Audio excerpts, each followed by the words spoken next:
तो प्रतिस्थापन में हमने आपको बोला था कि किसी एक समीकरण से या तो x का मान निकाल लेना है या तो y का मान निकाल लेना है और उस मान को दूसरे समीकरण में प्रतिस्थापित कर देना है। बस इतना काम आपको करना है। ठीक, तो अगर हम इसको मान लें समीकरण 1 और इसको मान लें समीकरण 2, तो समीकरण 1 से चाहो तो x का मान निकाल लो, चाहो तो y का मान निकाल लो, ये आप पर निर्भर करेगा जो आपको अच्छा लगे।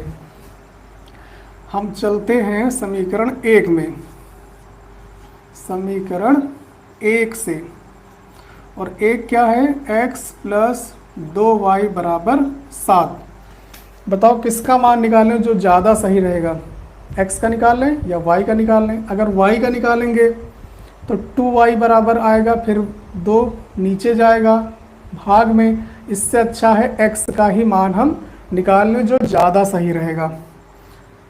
तो x का मान क्या आएगा, 2y उधर चला जाएगा पक्षांतर होके, तो हो जाएगा 7 माइनस, ये आ गया x का मान y के पदों में, और इसको हमने मान लिया समीकरण 3। अब ध्यान ये रखना है कि ये जो मान आपने निकाला है x का, वो किस समीकरण से निकाला है, 1 से निकाला है। तो इसको 1 में नहीं रखना है बल्कि 2 में रखना है।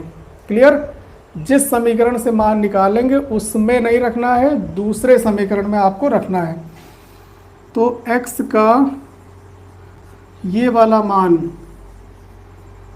कहाँ रखेंगे, 1 से निकाला है तो 1 में नहीं रख सकते हैं, 2 में रखेंगे। समीकरण 2 में रखने पर देखो बहुत आसान है, तो हो जाएगा समीकरण 2 क्या है, 2x, x की जगह क्या हो जाएगा, ये 7 माइनस 2y।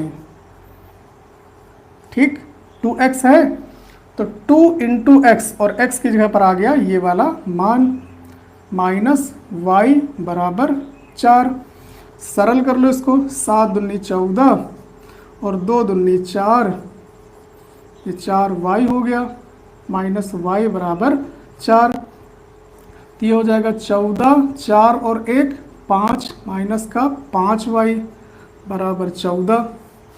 अब 14 उधर जाएगा तो हो जाएगा माइनस का, यानी माइनस 5y बराबर 4 माइनस 14। तो ये हो गया माइनस 5y बराबर 4 में से 14 घटाएंगे तो आएगा माइनस का 10, माइनस माइनस हो गया कैंसिल, y बराबर आ गया 10/5, कट जाएगा। तो ये y का मान आ गया 2। ठीक, अब ये y का मान आप किसी भी समीकरण में रख सकते हैं। अब आपके पास कोई कंडीशन नहीं है कि इसमें ही रखना है। देखो 1 में भी रख के हम x का मान निकाल सकते हैं, 2 में भी रखेंगे तो भी x का मान निकाल सकते हैं, 3 में रखेंगे तो भी x का मान निकाल सकते हैं। अब इन तीनों में सबसे आसान कौन सा रहेगा, अगर हम समीकरण 3 में रख लें, क्योंकि 3 में देखो साफ साफ लिखा हुआ है x बराबर है ना, तो इसमें कुछ ज़्यादा करना भी नहीं पड़ेगा, x बराबर लिखा ही है तो हमें सिर्फ y का मान यहाँ रखना है और x का मान आराम से आ जाएगा। तो इन दोनों में ना रख के अगर 3 में रखें तो ज़्यादा सही रहेगा। ठीक, तो y का मान कहाँ रखेंगे, समीकरण 3 में। 3 क्या है, x बराबर है 7 माइनस 2y, और y का मान क्या है 2। ये x बराबर आ गया 7 माइनस 2 दूनी 4, यानी x बराबर 3।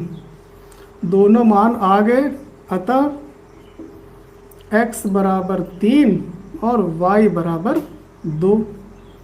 यही है आंसर। कौन सी विधि से आया, प्रतिस्थापन विधि से।